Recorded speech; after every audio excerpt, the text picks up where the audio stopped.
If you've watched my making a game from scratch video, this little demo should be familiar to you. If you haven't, in that 2.5-hour video, I took you through the absolute beginnings of creating a simple game with SDL3 and its associated libraries. In this video, we'll take a look at how we can take our C++ game code and compile it with Emscripten so that we can deploy it on the web. In the course of doing that, I'll show you how to build SDL and all the required libraries into WebAssembly and how to actually run the project in the browser. Without further delay, let's get started. I don't want to bog this video down with absolutely all the details. The documentation provides a very clear introduction and breakdown. But for those of you that want the TLDR, Emscripten is a complete compiler toolchain to WebAssembly using LLVM with a special focus on speed, size, and the web platform. And this quote is straight from their website. With it, we can take code that would generally be compiled for a native platform and compile it down to WebAssembly so that it can run in the browser. Let's take a look at how to install Emscripten. I'll demonstrate it on Windows, but the process is the same and even easier on macOS and Linux. It's mostly just a matter of whether you run a batch file or a shell script. Let's start by cloning the Emscripten repo. I'll launch my VS Developer command prompt, but you can use whatever terminal you're already using as long as you have access to Git and CMake. Then just run the git clone command along with the repo location. Once the cloning is done, enter the new msdk directory and run the msdk command followed by install and latest. This will pull in the latest SDK tools, which includes Node and Python. With that complete, once again run msdk, this time followed by activate and latest. This ensures that the SDK sets up the environment to point to the tools. If you'd like, you can make these environment settings permanent by following the instructions here, but I'll just continue on without modifying my system. If you're on bash or a bash variant, run the source command and point it to the msdk_env shell script. Otherwise, Windows users should just run the batch variant. Anytime you open a terminal window, you can run this batch file to update the environment variables and get access to the SDK tools. Unless, of course, you run the previously mentioned command to make it permanent on your system. With the SDK and tools now installed, I want to quickly mention the bundled Python interpreter.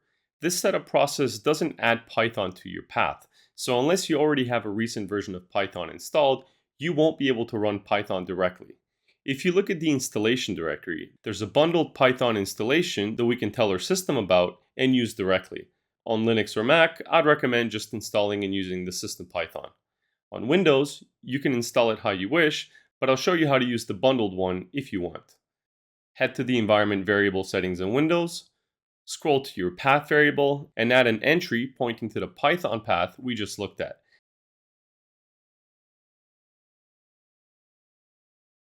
In my case, I already have Python installed on my system via MSys, so I'll bump this entry up above the MSys ones to ensure that it takes precedence. Once that's done, restart your terminal and verify that you have access to Python. Again, in my case, I see the entries from MSys, but they're preceded by the entry we just added. Alright, with that, we're done with the installation. Let's actually compile some code. I've created a minimal C++ application just so you can see the most basic way to compile a program with the Emscripten compiler. Since Emscripten uses LLVM as the front end, it has access to all of the languages supported by LLVM, such as C++, C, and Rust. The compilers I'm mostly interested in are EMCC and EM++, corresponding to either the C or C++ drop-in replacements for the C and C++ compilers that come with Clang. What we're going to do is run the EM++ compiler followed by the main.cpp program that I've written. If I list the output files though, you'll notice that there's just a JS and a WASM file, which we can't just run. We need an HTML file to bring those in. Luckily, Emscripten can generate that file for us. Execute the previous command, em++ main.cpp, but this time add a -o for output, followed by index.html. Now if we list the files, we'll see that Emscripten has generated a file for us to view in the browser. If I directly open the file in the browser though, I get nothing.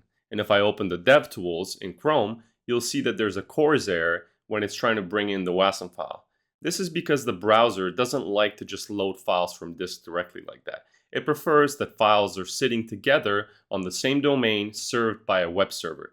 Luckily, we don't have to set up a whole web server. We can just use Python to do that for us. If you run the python-m followed by http.server in the same folder where the HTML file is, it will create a minimal web server for us and serve the contents of that folder. So now instead of opening the file directly, we can just visit localhost 8000 with the browser, and the WebAssembly application will load correctly and display its output. Compiling little test programs is fun and all, but most projects aren't compiled by invoking the compiler directly. Most projects use a build system in order to manage the complexity of compiling and linking everything. The game project I'm demonstrating with uses the latest version of SDL3, SDLimage, and SDLmixer. I'll go through the exercise of showing you how to build those dependencies with Emscripten yourself without relying on somebody else to provide them for you. This information can of course let you do the same with many other libraries that don't provide a pre-compiled Emscripten library for you to use. So let's go. First, ensure your terminal has knowledge of Emscripten by running the emsdk env script for your platform. Now let's clone the SDL3 repo from GitHub, then enter the new SDL directory and execute the following command: CMake space CMake -S dot for the current directory where the CMake list.txt file resides, space -B, and then followed by a build directory. I'm naming mine build-em just so that I know that it's an Emscripten build, but you can name it whatever you want. CMake will generate the build system files for us and place them in there. You can also add -d CMake build type and specify whether you want debug or release. In my case, I just need a release build, so I'm going to move forward with that. The emcmake command prefixes the CMake executable with some configuration prior to configuring the build files, so that CMake knows to use the appropriate toolchain. Toolchain files are used to configure CMake for cross-compilation, such as using your computer to compile for other architectures like ARM, PowerPC, or in this case WebAssembly. Once the build configuration is done, you'll see that CMake has found the Emscripten C compiler that it's going to use to build SDL. With the build configuration now complete, it's just a matter of building the actual library. In this case, we use CMake directly without the emcmake command by using CMake --build and then providing the build directory we just created.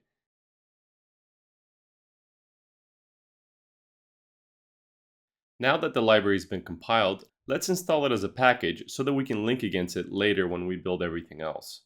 You do this with the CMake --install command, passing the build directory once again, and in my case, I'm going to also add a -- prefix telling CMake where to install the files. I normally create a directory where I keep debug or release versions of packages for different toolchains.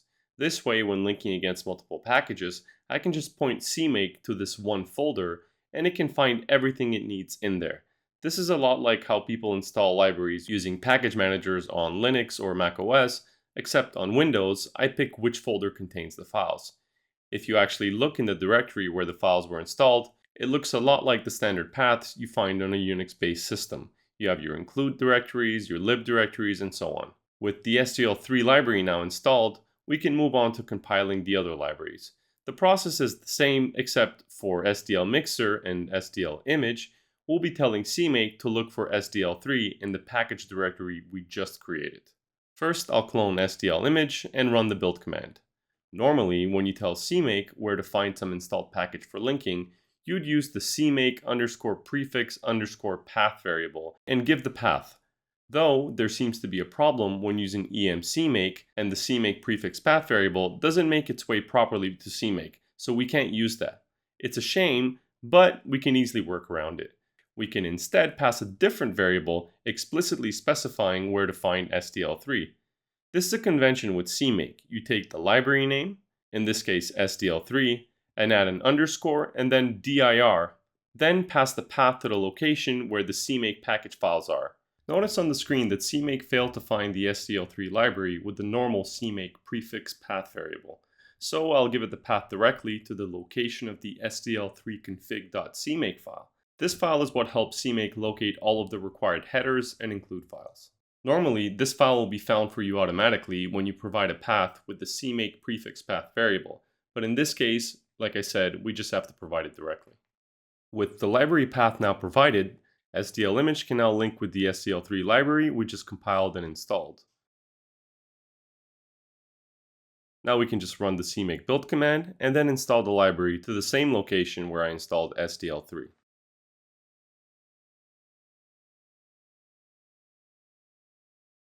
The process for compiling and installing SDL Mixer is identical to this one.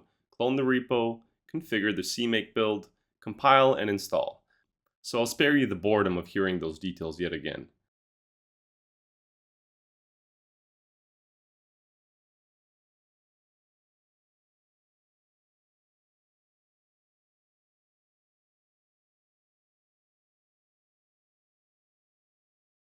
I also have the tinyxml2 and GLM libraries used in the game project, so I'll quickly compile and install those as well. For the SDL game we're building, tinyxml2 is used when parsing the level data, which is created using the tiled editor, and GLM is the math library that I'm using. If you're interested in how the level data is stored and loaded by the game, check out my video on tiled TMX map loading, link in the description. With our dependencies out of the way, let's head over to the game and make the necessary changes required to run the game in the browser. Many of you will be familiar with the idea of a game loop. This is the central processing loop in your application that is responsible for handling all of the platform, input events, updating the game objects, and drawing everything on the screen. If you'd like to dive deeper into how to build a game, please check out my game development video here on YouTube, link also in the description. It's a 2.5 hour video jam-packed with everything you need to get you started. Normally, your game loop is owned and executed by your own application. You write your while, some condition line, and execute the game code until that condition is false. With a web browser, you can't create a blocking loop like that because the browser owns the display loop. What you do is ask the browser to call back a handler method that you provide when it wants to draw a frame to the screen. We'll provide a method to Emscripten so that there is something to call when the browser is asking us to draw. First, let's include the Enscripten header file. It's a good idea to wrap this include in a preprocessor if block so that it only gets compiled if we're actually building our game with Emscripten. When I'm building the game for Windows or some other platform, the Emscripten defined doesn't exist and the code inside this block is simply ignored. In order to be able to give Emscripten a function to call, I've refactored things so that all of the code that was previously simply inside my main loop is now inside of a method called step. This method is what performs a single iteration of the game loop. We tell Emscripten that we want the step function to be called each time the browser asks us to draw by calling Emscripten set main loop or Emscripten set main loop arg and passing the address of a standalone or static function.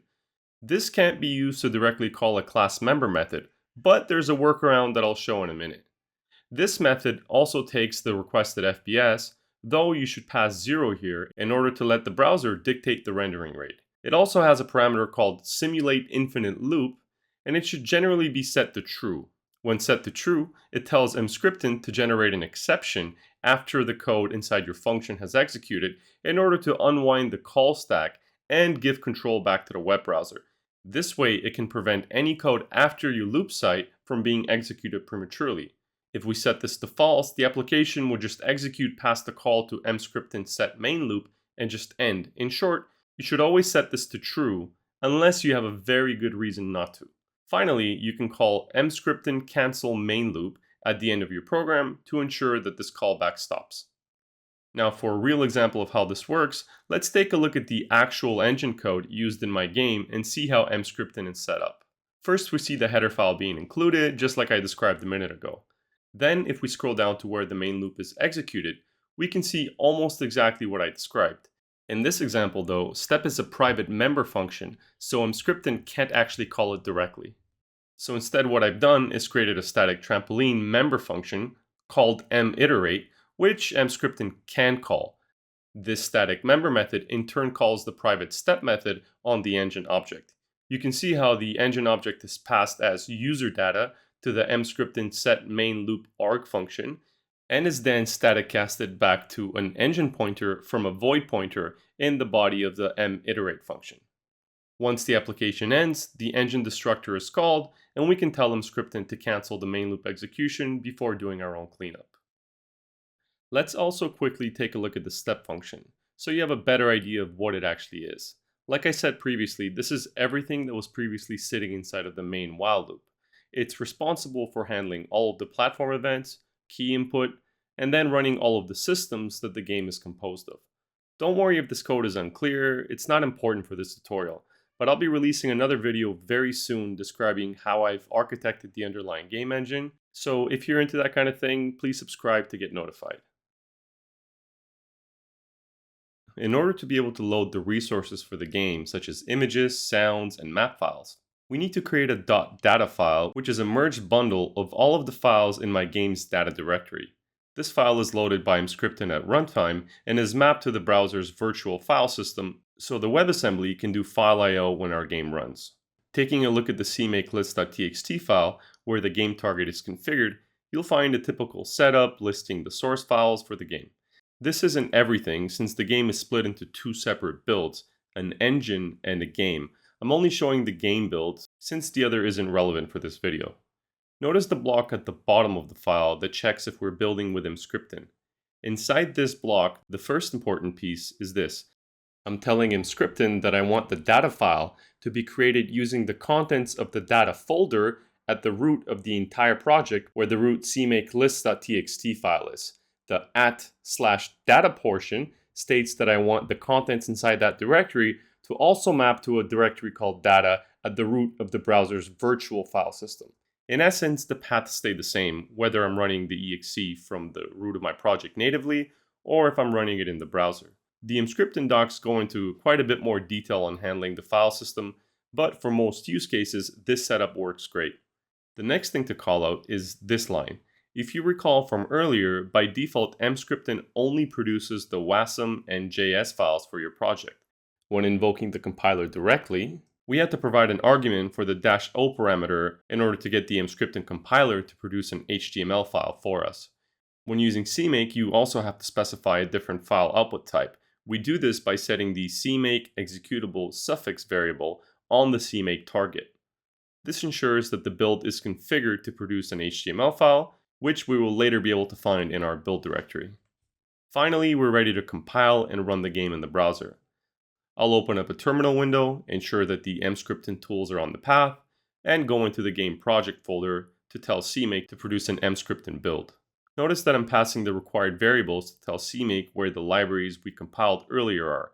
Also, this project doesn't use SDL image, as it's been converted to load images using a different library, which happens to be STB image.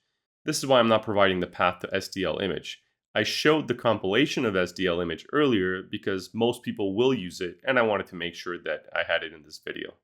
With the build configured, I used the CMake -build command to compile everything, and we're ready to run. With the game successfully compiled with Emscripten, I'll first cd into the build directory where the platformer WASM, JS, and HTML files are produced. We can use the Python HTTP server like before to serve the files in this directory, and then head over to the browser and open up localhost at port 8000. Since this directory doesn't have an index.html file, we get a directory listing and click on the platformer.html file. And there we are. The game is now running very nicely in the browser. I can use the same controls I've programmed for the native version. I can also press F11 to switch to full screen, and the game knows how to handle the new size because it's been coded to handle resizing gracefully. That's all there is to know to get you on your way to building your programs for the web.